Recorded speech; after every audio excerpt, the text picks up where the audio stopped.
in my pre-sentence report, the statement that I made, I will continue to make again and again and again. It says, I am innocent, that I had nothing to do with my wife's death, terrible, terrible death, and that I will continue to appeal this sentence brought by this prosecution and witnesses that lied, misstated the truth, and painted a different picture than what was true. To my mother-in-law, Judge, could we ask that he turn around and address the court? Please. Thank you.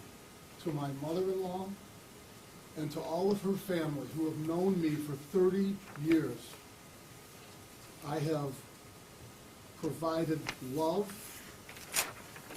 and comfort and caring for the entire family.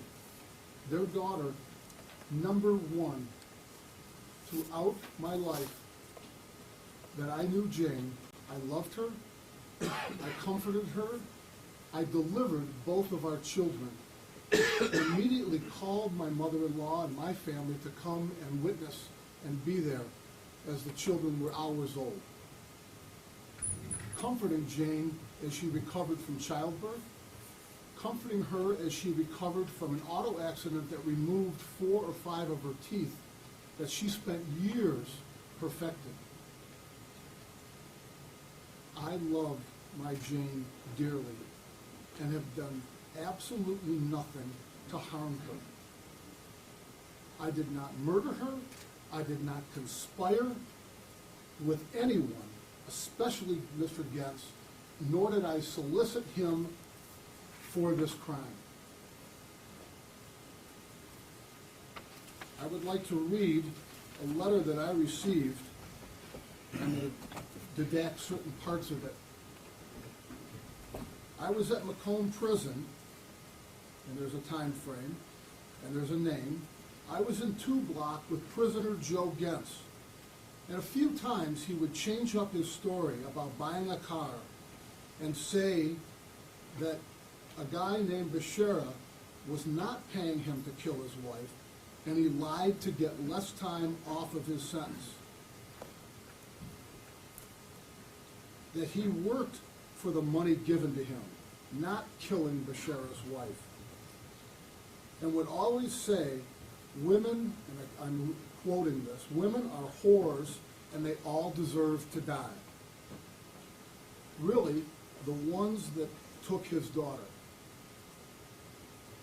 There were a lot of other prisoners around that would hear him say these exact same things.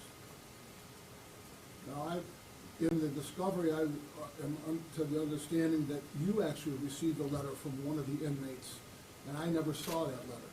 If that was given to defense, or if it was, I don't know if it was shared, and I don't know the contents of that letter. But I want to say to Jane's family, I want to say to my mother and my children, that I will never, ever stop fighting for justice and the truth until my hands are raw, blood comes from my eyes, and I take my last breath. I will appeal these charges as I am innocent of anything to do with my wife's death. Sadly, I rue every day that I tried to help this man Getz and bring him into my life. I have brought other tenants into our relationship. I've had Lee and Bob help my mother-in-law, Lorraine, move and help them with different projects. I've exposed tenants who I felt relatively comfortable to certain aspects of my life. They've helped clean out back, prepare the house as Mr. Getz did with me for bushes and yard cleanup that we did every year.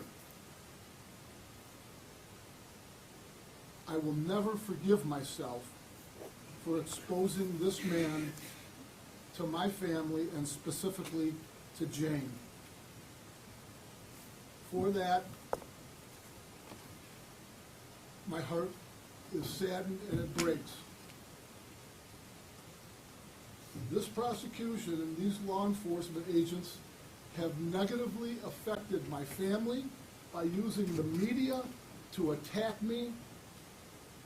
They have turned everyone away from me. And I'm reminded, Your Honor, of the story of Job. Now, I will admit clearly that I am nowhere near as blameless as Job was before the Lord. I have done things in my life that I look back and am not 100% proud of. But I had absolutely, and I hope my mother-in-law's listening to this, I had absolutely nothing to do with my wife's death. Your Honor, I ask you for this court's mercy.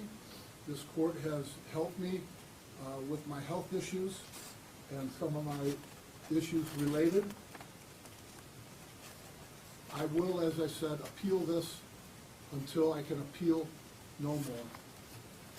I thank you for your indulgence and your time. God bless you. Thank you so much.